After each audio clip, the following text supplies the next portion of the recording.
L'acte suprême de Satan dans cette grande tragédie sera de se faire passer pour le Christ. L'Église proclame depuis longtemps l'attente de l'avènement du Sauveur comme la réalisation de toutes ses espérances. Alors le grand trompeur en profitera pour faire croire que le Christ est revenu.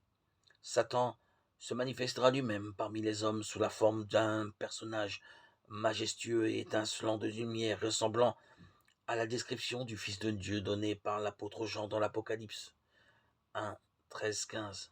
La gloire qui l'environnera dépassera tout ce qu'un œil mortel a pu voir. Ce cri de triomphe résonnera dans l'air, le Christ est venu. Les gens du peuple se prosterneront devant lui, tandis qu'il lèvera les mains et prononcera sur eux une bénédiction.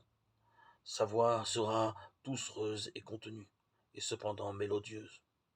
Sur un ton doux, rempli de compassion, il répétera quelques-unes des gracieuses vérités célestes que le Sauveur avait prononcées.